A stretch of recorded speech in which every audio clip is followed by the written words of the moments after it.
Hello, welcome back to my channel. I was curious how you guys are feeling about this season of Love During Lockup so far. I'm not gonna lie, I'm gonna keep it a buck. I have been so freaking bored. Like, I was excited about the cast, but like always, just seeing people talk on the phone all season, it just gets old after a while. Especially this last episode, I felt like there really wasn't anything memorable to talk about. Like, usually I watch the episode and I'm ready to rush to my laptop and make a video, and I feel so inspired, ready to talk about these train wrecks. But I watched the episode 2 times and I still could barely remember anything from it because there's just not much going on. So let's go ahead and just talk about a few different couples, because it's just not worth making a whole video on some of these couples like I usually do. Starting off with Ayonna. I'm not going to do a full play-by-play of everything she did. I'm just going to talk about the main points that stuck out to me. So we find out that her son is staying with her mother, and she was raised by her mother, which is honestly probably best because she says she wasn't really ready to be a mother. And then she has custody of her daughter.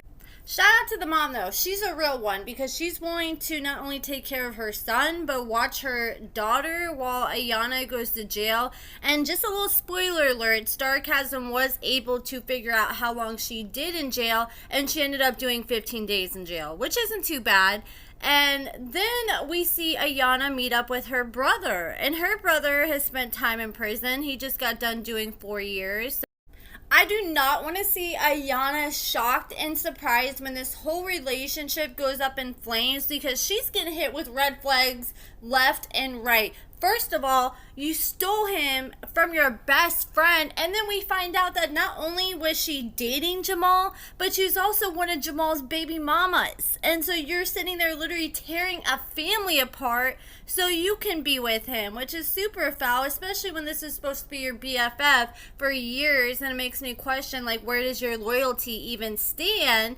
And then she finds out that Jamahl has 4 different baby mamas, and she thinks that she's going to be the 5th. She's going to be the one that makes him change and want to settle down, and I doubt it. This man's been locked up for a hot minute, and it sounds like he's a little nympho with all those baby mamas. He's probably in prison, probably banging the guards, or he's probably got him a little prison boo. And Ayonna finds out from his mama that he ain't ish. If the mama who raised him is gonna tell you that her son ain't ish, then you need to listen to that, because the mom knows him better than anyone. I think that's one of Ayonna's worst personality traits, is she's one of those people that thinks she knows everything. Especially when you're younger, that's just not a good trait to have, because you just still have so much to learn. And like when we looked at her mama talking to her, she was just trying to not listen to a single word that the mom had to say, because she thinks she has it all figured out. And that's another thing that drives me crazy. She's continuously going on like, oh, this is so stupid, I gotta go to jail for driving high for the 2nd time. Like, I know weed's legal. I can't remember what state she's in, but I'm pretty sure it's legal in her state. And there's nothing wrong with weed, but just like weed, you have to be or just like alcohol, you have to be responsible when it comes to using it. Like, yes, alcohol is legal, but that doesn't mean you can just get behind a car and drive, because then you're putting other people's lives in danger. And that's what Ayonna fails to see. And did she ever mention, were her kids or was her daughter in the car with her while she was driving around high? And it's not just one time it happened, it's 2 times it happened. And it's not like you just get pulled over for no reason and the officer gives you a sobriety test. Obviously, you're doing something to catch the officer's attention to make him pull you over. So she was obviously swerving and impaired, and for someone who smokes weed every single day like her, you obviously had to smoke a whole bunch to be that impaired while you were driving. And I just don't understand why she can't see outside of herself and realize that she's putting other people's lives in danger when she does stuff like that. And even the mom, once again, was trying to tell her, look, you're gonna hurt someone doing that. It's illegal for a reason. And she just refuses to listen. I'm glad she got the 15 days in jail because I feel like if they didn't give her jail time with how she's acting and looking at driving high, I feel like she very easily would have done it again, and hopefully these 15 days in jail and away from her job and children was enough of a wake-up call for her. Now let's talk about Shonta and True. I think I have been calling Shonta Shantae this whole season, so I apologize for that. I'm still trying to learn everyone's names and how to say them. And okay, so Shonta was sitting at home and she's opening up her mail and she sees like at least 20, 30 different pictures that she sent back to her. And these are all like Monique style pictures. Like they're from the head up, they're heavily filtered, and none of them were provocative or anything. So she was confused why she was getting them sent back. Side note, I really hope that Shonta has sent True an unfiltered picture of her with like no makeup. I remember when I used to date, like when guys would want to picture me, one of the first pictures I would always send them was a picture with me with no makeup and no filter. Because if you can't accept me at my worst, you don't deserve me at my best. And you gotta set the expectations low and then exceed those expectations. Because then if you set the bar high and then you show up and you don't look like those filtered pictures, then he's gonna be disappointed. And Shonta decides to call up the prison and figure out why these pictures got sent back.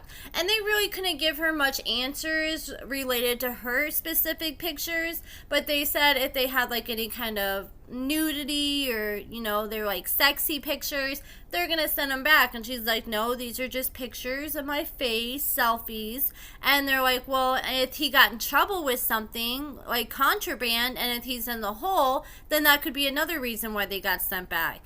And Shonta ends up getting a call from True as soon as she gets off the phone with the person at the prison, and then she immediately confronts True about the pictures. She's like, hey, I just got all these pictures sent back to me, and he's playing dumb. He's like, okay, so were they sexy pictures? She's like, no, they're normal pictures like I always sent you, and the prison told me that you must be getting pictures from someone else and you must have gotten in trouble, and that's why they're sending my pictures back.